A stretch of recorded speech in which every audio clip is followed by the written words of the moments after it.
5 employees at a Christian school in Midland, Texas, were arrested for allegedly covering up sexual assault. Now, this had happened to a male student.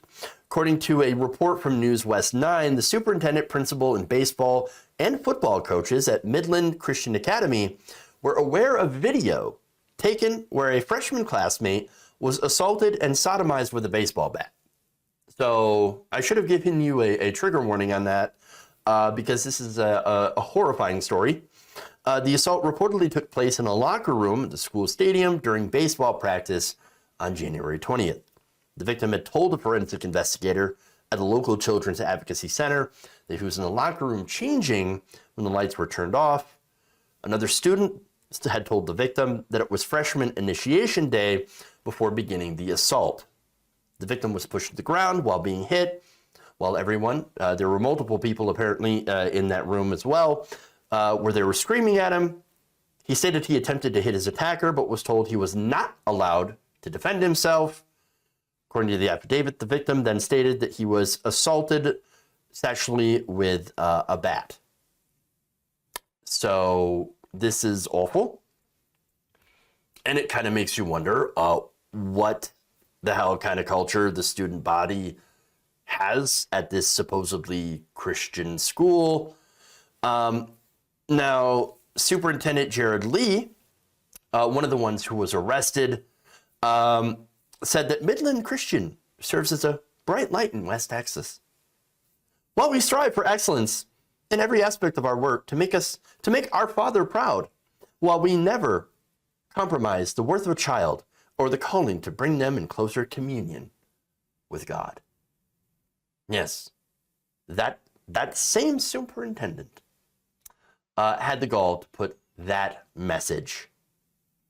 Oh yes, we will of course, never compromise the worth of a child. Well, as you can see, he absolutely did. That same superintendent on February 14th allegedly refused to turn over video evidence related to the assault to Midland police and refused to answer question.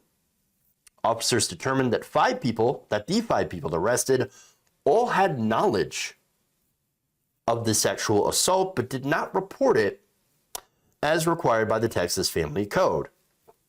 Emails obtained by the police department reportedly showed clear refusal by those involved to report the abuse to authorities. Along with Lee, the other 4 officials were identified, big shocker here, as secondary principal Dana Ellis, assistant principal and coach Matthew Counts, athletic director and football coach Gregory McClendon, and baseball coach Barry Russell. Gee, what do they all have in common? What do they have all in common? Oh, right, sports ball. Ah, yes, we care so much about our sports ball team that we are just going to sweep sexual assault under the rug. Where have we seen that before?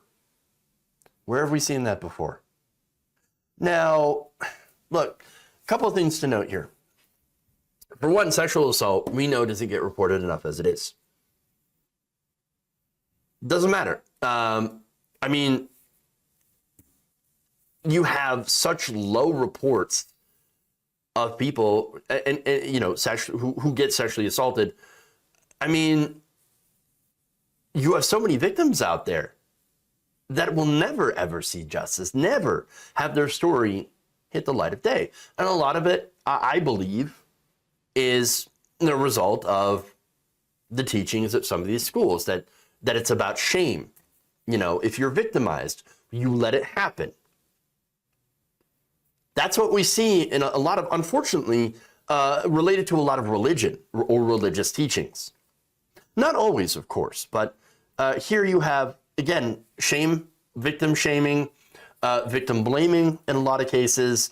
And so now, that said, in this case, you had the victim that came forward, and that's super, super brave, especially considering how you had the entire staff that worked to cover it up. So imagine being in school and having this thing happen to you. And yes, some of you have correctly pointed out that there's even more stigma when it comes to a male. because, oh, you're weak and you let it happen to you. What kind of alpha male are you? What kind of man are you? You know, you're not a real man. And so that's, I mean, absolutely horrifying as it is. Sexual assault is already one of the worst things that you could do to somebody. And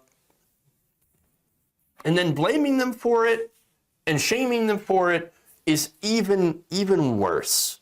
Now, that said, here is more information from Nexstar saying, quote, parents we spoke with who wanted to remain anonymous said the arrest may have stemmed from what has been described as a disturbing video of a sexual assault that went around on social media. So now here's an even layer, an added layer of horribleness. Now that video is out there.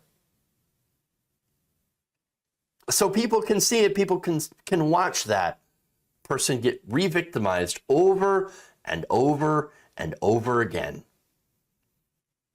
That's the culture of the school. Because not only did the culture of this school make it seem like it was okay, but again, you had students that were emboldened enough to film it and pass it around social media. Disgusting. I wouldn't be surprised if there were more victims here. When stuff like this happens that is so incredibly outrageous, I mean, you can't help think that there has to be more victims if it's so out and blatant about it.